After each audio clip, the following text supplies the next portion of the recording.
there are coffees that we have put in capsules that the best version of that coffee I had was from a capsule.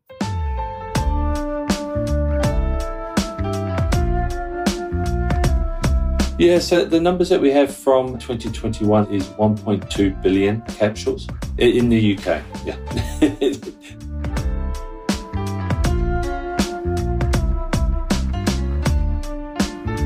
For us, diversifying and being able to get all-pressed coffee, be it beans or capsules, to our consumers directly when they couldn't get to their local cafes was a really important strategy for us and for our survival. Welcome back to the Fifth Wave podcast. I'm Jeffrey Young, Editor-in-Chief of coffee business magazine Fifth Wave. And today we'll be exploring the coffee capsule or coffee pod market.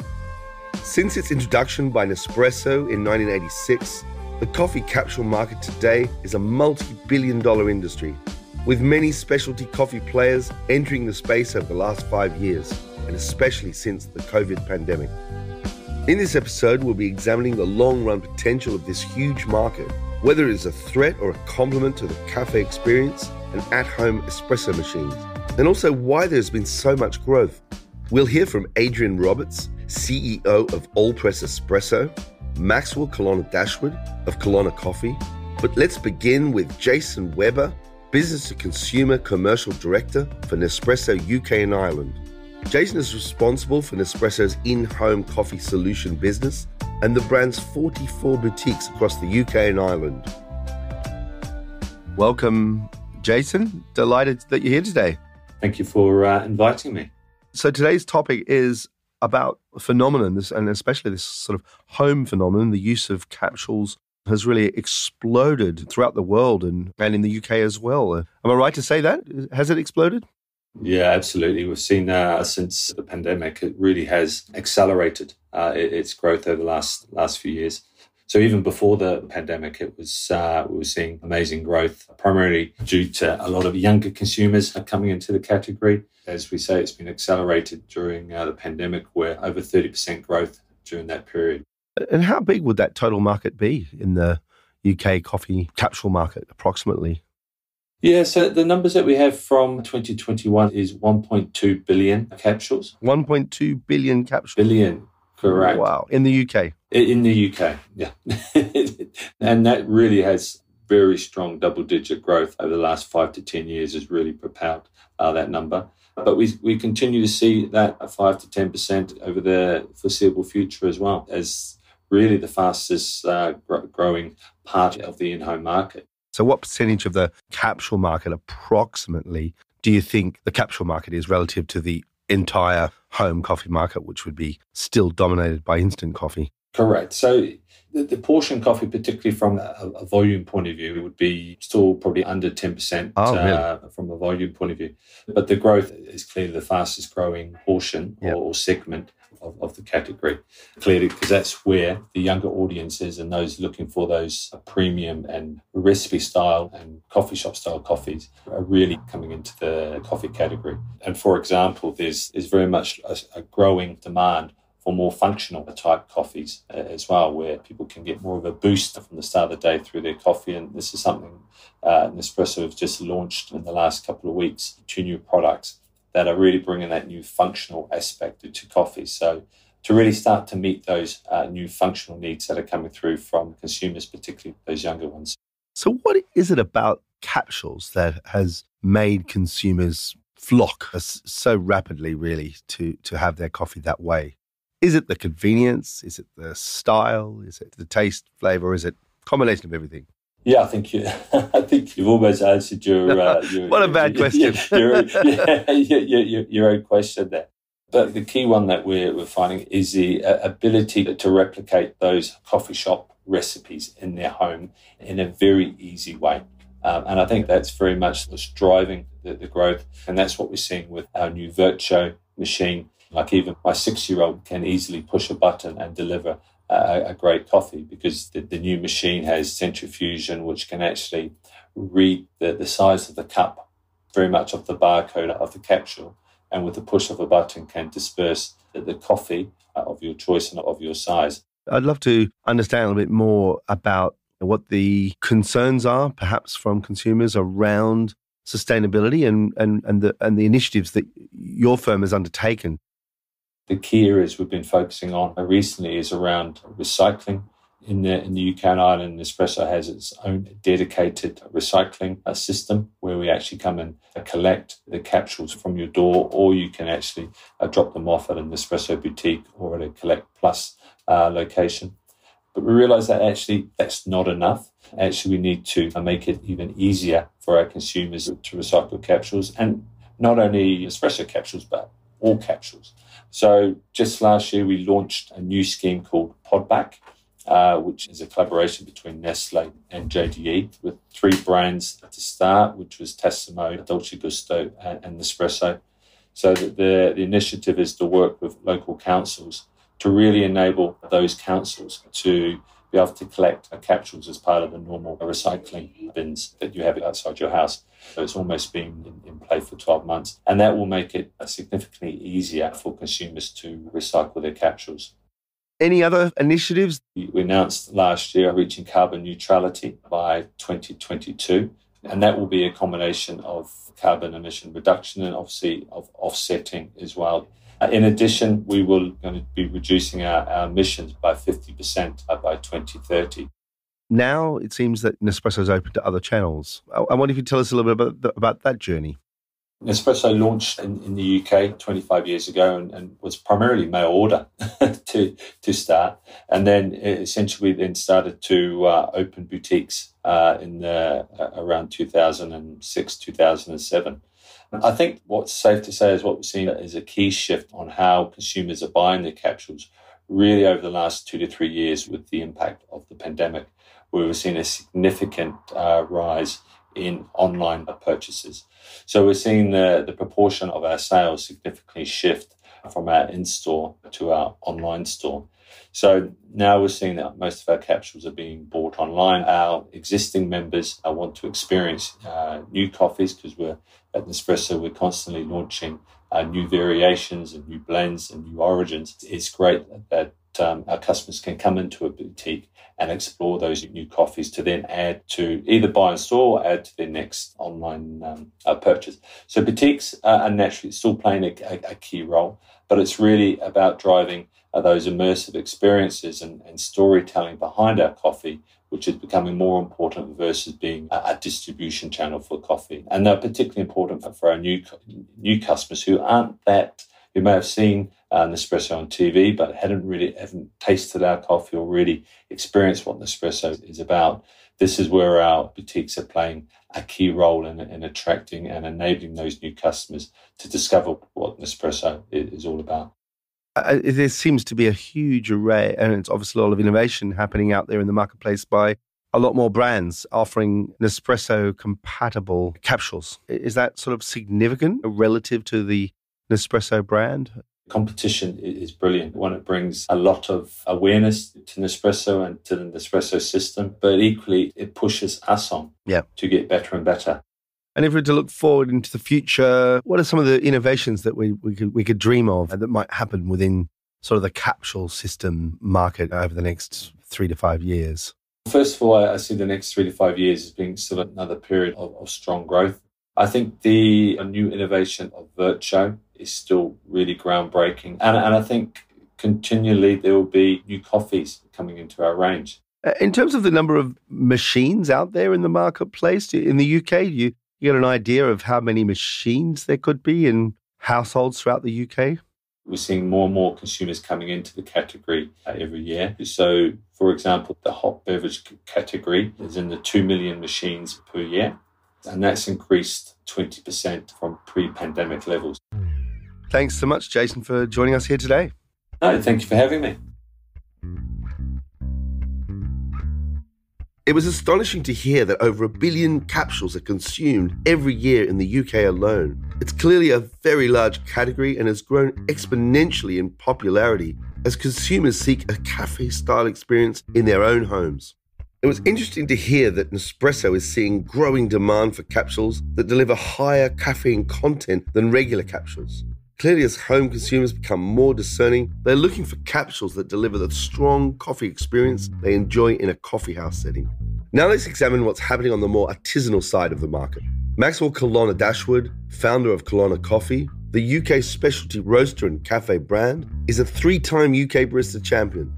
In 2016, Maxwell decided to enter the capsule market. Let's hear why. Welcome, Maxwell. That's good to be here. Thanks for having me, Jeffrey. You've got a roastery, you're a purist in many ways, but you've entered the capsule market. Why capsules? I've been looking at capsules for a while, and not just me. A few other, very notable people had sort of gone, actually, these should make good coffee. Because at the end of the day, it's just ground coffee that you then add water to, if you think about it. And one of the big problems was your only experience of pods was predominantly either Nespresso, or in 2012, the market opened up because Dualit won a landmark court case against Nespresso for a number of reasons. And a bunch of big European coffee players entered the market with effectively trying to steal market share with a lower quality product. And so basically you've got Nespresso's flavor profiles, or you've got these cheaper, pretty low quality commercial coffees, and that's the only pods you can taste. So it forces you to go, okay, pods are rubbish. And my question was, okay, well, if I could have access to a supply chain to make them, then I don't think they need to be rubbish. And quite quickly, we got really good results. And I remember at the shop giving customers a coffee without telling them what it was. And they said, that's amazing. What is it? And I'd made it with a pod. And I also did it to the staff, and the staff didn't know.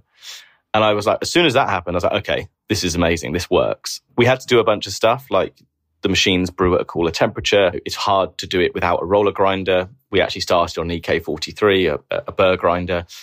And so there's a lot of technical challenges, but ultimately, if you put great coffee in there and you adapt a few of the variables, you can get a great result. And what interested me was the false assumption, two things in my eyes, which was Nespresso in my eyes was the best premium coffee brand I'd ever seen. I think what we call specialty or independent coffee has a bunch of different, from a marketing point of view, different tribes. So on the one hand, you could be appealing to local craft artisan when you're starting a specialty coffee roastery. That is by no means the same as a premium luxury audience. So there is a little, in specialty coffee, I think everyone thinks they're selling to the same customer, but they're not. And Nespresso had done an amazing job at appealing to that customer who wants to pay a bit more, and a mass premium brand, basically. And lastly, on that was the experience, which people often draw a false binary line between sophistication and convenience. So they say, oh, you can either have sophisticated coffee, which is very inconvenient to make, or you can have a really convenient experience and the coffee's rubbish. It's sort of like, well, I always said in my shop, when people come in and they buy a couple of bags of coffee, they're asking me about how to brew it. And so much time goes into brewing it, you're not talking about the way it tastes. And if you just watch somebody with Nespresso pods, there's no brewing to do. It's very simple. It's like a chocolate box. It's a sort of intuitive experience. They put one in and go, oh, that one's interesting. I like that. And they try a different color one. Maybe they describe it by color. I like the green one, or I like the purple one. But basically what they're doing is taking part in a tasting experience. And I think we forget that when you ask someone to buy a Hario hand grinder and brew a coffee, you're asking them to take part in a brewing experience, not a tasting experience. So I actually believe that capsules are a superior tasting experience for most people. Very powerful ideas. Are they comparable to an espresso at least? Or could you create a ristretto coffee that is on a capsule that is as good as the best you can make on a fine espresso machine?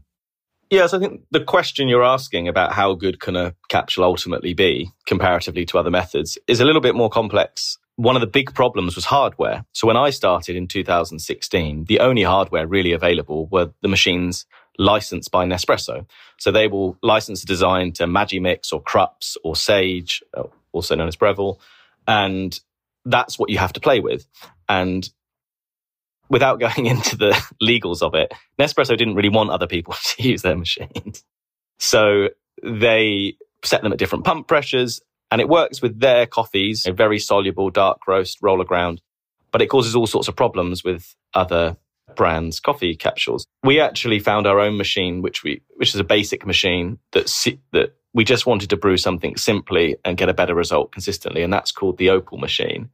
And that's a pretty basic machine. And then some friends of mine out in Singapore had the idea of applying that precision of brewing that happens everywhere else with electric kettles and scales and apply that to a capsule machine. And that's called the Morning Machine, which I think it launched last year from the Kickstarter. And it's got built-in scales. You can change the temperature, you can change the pressure. And I've had a bunch of specialty coffee companies from around the world reach out to me going, now that there's the hardware, now they want to do capsules because they're really impressed with the results. So I think if you've got a roller grinder and a really high quality capsule filling operation, which it sounds, people often, they're like, how hard can it be? You just put coffee in a capsule. It's surprisingly hard. The way it works, the way the brew chamber is pretty small, a small dose of coffee. You really need a roller grinder to get the best results. And you're talking minimum £500,000 equipment there and the rest. So if you can bring all those things together, there are coffees that we have put in capsules that the best version of that coffee I had was from a capsule. Interesting. And what about shelf life? Shelf life is one of the most exciting things. The beauty of single serve systems is each serving of coffee is preserved. So you could buy sort of a rare box of 10 capsules, brew one, and obviously then you open up all the aromatics, the volatiles, you enjoy it. And the other 9 doses are all sat there under nitrogen. And we've had coffees that we've kept around for 2-3 years that taste amazing after 2-3 years. So in terms of preservation of flavor over time, they're also possibly the best way to do that. Sustainability. Now, a lot of people are very reticent to take capsules, pods, because of the environmental impact. What's your view on that? There's been quite a few studies done on this, and it shocks everyone, including me at the time, that the lowest carbon footprint, and this is the challenging thing about environmental studies, is which metric do you choose? What are you trying to reduce, plastic or carbon? Because you might have a plastic supply chain which has less carbon, but you have issues with plastics going into nature. So but from a carbon point of view, instant coffee wins every time. So that means the lowest carbon footprint way to drink coffee is to drink instant coffee. And what instant does is most people's jobs who work in an extraction lab at a large instant company, they're all trying to hit very high extractions, like 60% plus, which is huge, right? In a typical cafe in London, places would be working hard to hit a 20% extraction. So that means 20% of the coffee gets dissolved into the drink that you buy and take out of the cafe or drink in the cafe, and 80% gets chucked away. Whereas with instant coffee, 60%, there's different methods, but 60% gets used and 40% gets chucked away, which really improves its environmental credentials. So capsules, they come next because they're ground on a roller grinder using a small dose, so you'll get a higher yield from a small dose. The machines only flash heat the water you need. So compared to big espresso machines, they're very efficient. It's even better than a kettle. Like a cafetiere coffee has a higher carbon footprint than a capsule coffee. Yes, we would like to find the best possible solution for that particular waste itself, the capsule itself. And then you get into lots of debates about which is best, aluminium or compostable plant-based materials. Plastic has just died. Like if you look at the marketplace, it's really about whether you go with aluminium or compostable. And the really funny thing about the research is that aluminium wins if you recycle it. But if you don't recycle it, plant-based wins. But I often think it's really interesting with plant-based or compostable. A couple of the supermarkets in the UK don't even want to use the term compostable anymore because they feel it's misleading for a number of reasons. But a plant-based product as a packaging product is nearly always single use. So it's quite a lot of energy to make that. And really what you're looking at is low energy production, not just saying something's compostable. Aluminium has the promise of being a very reusable, recyclable material. We obviously see this with Coke cans and other uses of aluminium. The problem there is all about access to easy recycling and consumer behavior. So you need to make it easy and accessible for people to do, and then you can get much higher recycle rates. To give Nespresso their due, their program in the London Borough area has got it up to 30%, and they're still growing it. And they are letting companies like mine use their recycling infrastructure through a non-profit called Podback. So we get to pay a membership fee for the amount of pods we sell a year. And that means all of our customers can have access to their recycling network, which means depending on where you live in the UK, you can curbside recycle or use Collect Plus.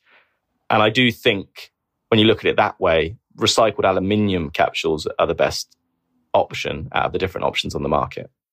Do you think that the evolution of the market is going to be more capsules, or as people get more and more taste for great coffee, they get more excited about learning about it and making it themselves potentially? Do you think high-end espresso machines ultimately are going to win over capsule machines, or do you think capsules or pod machines are going to be the way forward? I don't think they're fighting each other. I work with a designer who's done a lot of stuff for Jaguar Land Rover, Dyson, and he said he's never seen a market like coffee where there's so many different types of customers who buy and drink coffee for different reasons, and you can have different products for different needs.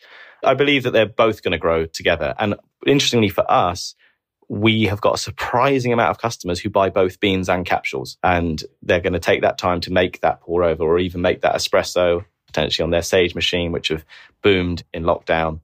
But then they're also going to have that capsule coffee throughout the rest of the day. So I really do believe they're complementary. Wonderful. Fantastic. Maxwell, thanks for joining us. It's a pleasure, Jeffrey. Thanks for having me. Maxwell laid out a compelling pitch for capsules or pods. And indeed, every specialty coffee roaster listening should be asking themselves whether they too should be offering capsules or pods. But clearly, it isn't a straightforward journey, and they should be ready to overcome quite a number of technological hurdles to produce a flavor experience that proudly represents their brands. Now to finish up, let's hear from Adrienne Roberts, CEO of the international coffee brand Allpress Espresso, to learn their approach to coffee capsules. Delighted to be here today with Adrienne Roberts, Chief Executive Officer of Allpress. Where are you now? You're in New Zealand? Yeah, I'm based in Auckland in New Zealand. What's been the journey for Allpress, launching into capsules? Yeah, so it's been quite a long journey, convincing some of our die-hard espresso people and going into capsules. But first and foremost, we were only ever going to launch into capsules if we could get the flavour right. We use Allpress Espresso blend, but we roast it differently, obviously, to get that flavour into the capsule. So there's only 6 grams of coffee in that capsule, so it's hard to get the strength and the flavour right. So we had to change the roasting profile and push it as far as we possibly could to get that cut through in that 6 grams, but also to maintain the flavour as best we could. Yeah, with all the Allpress being a specialty coffee company and all that purism, I guess capsules there, you mentioned there was a bit of a resistance. Still resistance today, or is it working? No, it's really working. Like, we converted some of the skeptics in our business when they tasted it, and some of them sat on them for a while. I remember when they were going through trials that I don't want to taste a capsule. And when they tasted it, they were pretty blown away by the flavour that came. So the launch was very successful. So successful, in fact, that we ran out of stock twice. Amazing. I don't have to convince you that there's a future ahead for capsules. No, there is absolutely a future ahead for capsules. I guess that working from home, the at-home consumption has grown so much over the pandemic, and we don't really see that changing. And in fact, as our different countries come out of lockdowns, we're still maintaining that order base and that subscription base. So it's a really strong market. And I think what's really good about it is it supplements the cafe experience. It doesn't replace it. Well, there are people out there that are thinking, as we've seen the evolution of the different ways of coffee, and especially markets like, the UK, even Australia, and I'm assuming New Zealand as well. These were, as much as, Australia and New Zealand, very much, high proportion of specialty coffee, they are markets that were deeply rooted in instant coffee. Safe to say that for New Zealand as well? Yes, yeah. And some people are seeing, there's an evolution. We've basically created a premium form of, it's not instant coffee, but it's an instant way of making coffee without all the fuss. And that sort of replaces or improves the quality of what we're drinking at home or in small offices. But that it's not going to stop there, that we're going to see a plateauing of capsules and more people opting for an espresso machine, probably a bean to cup fully automatic machine. What do you think about that? Are you seeing any increasing trend in New Zealand or in other markets where you're operating that more people are buying beans for you to make on their own equipment for espresso? or are we only at the foot of this mountain of the capsule market? I think we're only at the foot of the mountain of the capsule market for a couple of reasons. One's that consistency and ease. Even in the office, when you have an espresso machine, who's cleaning it? Who's replacing the beans in the grinder hopper and stuff like that? And I think it's that accessibility of the cost of the espresso machine in home. It's a barrier for many people, whereas the capsule machines are a lot more simple and a lot lower price. We are seeing the increase in the beans at home, but I think it's more driven by people being at home and not being able to get out to their local cafes versus them trading up. I think trading up to be able to get that flavour in the capsule of that specialty coffee is a really important step in that evolution of consumers wanting to seek that good flavour. And how are you getting your product to market? Through the cafes themselves who are selling it for you? Yeah. Online? Mm-hmm. Supermarkets? What? Online. Yeah. So fortuitously, in January 2020, we relaunched our website across our regions. Yeah. I know. Good timing. Which it was very good timing, and which we were very grateful for. And the capsule, that was part of the driver of launching the capsule, was that we had at that point an ability to be able to reach consumers directly without compromising our wholesale business. I think you'll appreciate during the pandemic, we had 5 countries all in harsh lockdowns in March 2020, and we lost 90% of our revenue overnight.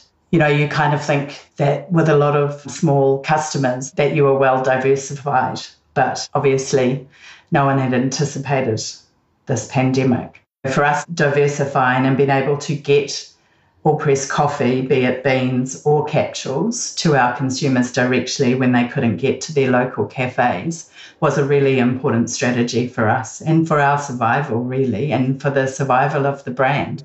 And it's worked very well.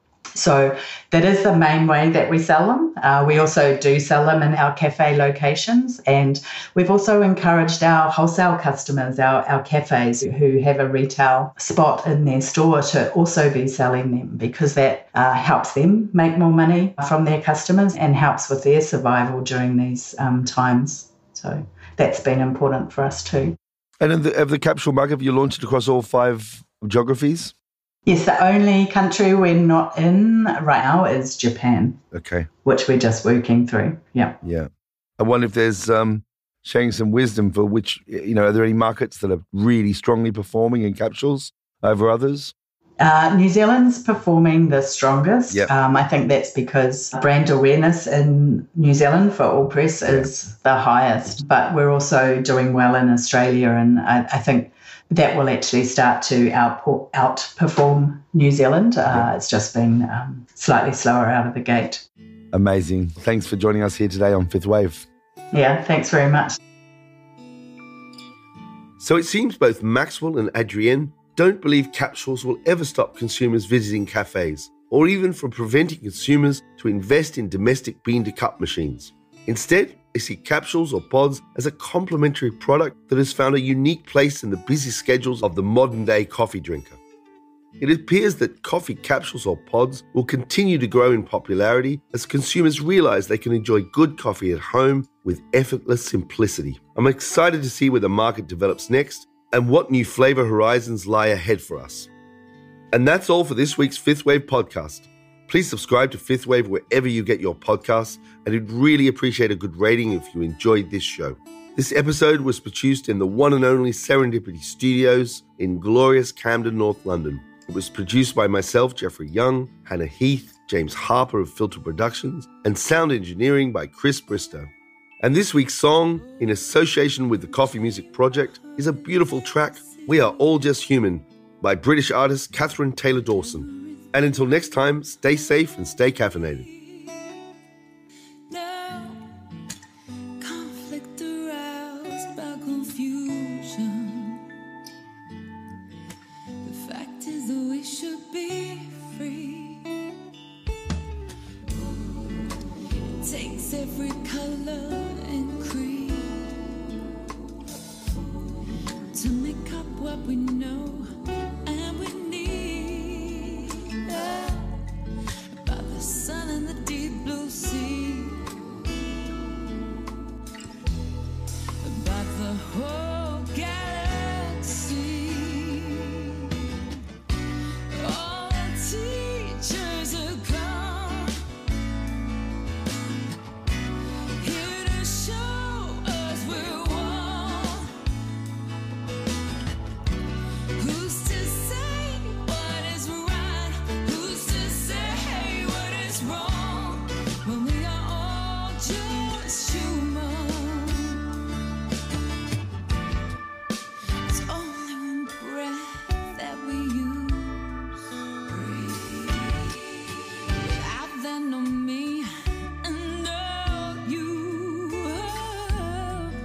So why the division we choose? Abusing positions of use. All teachers are gone, here to show us we're wrong. Who's to say what is right? Who's to say what is wrong? When we are all just human. The fight and the chaos, the war. Do you know what you're fighting for? We all have a heart with a beat. So why then can we not just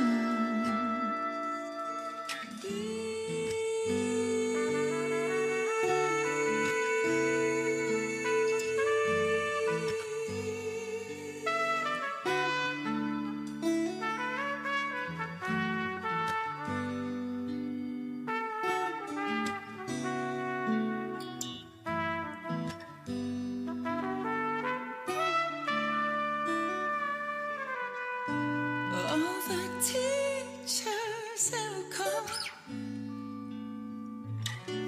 here to show us we're wrong.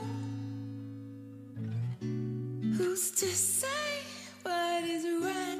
Who's to say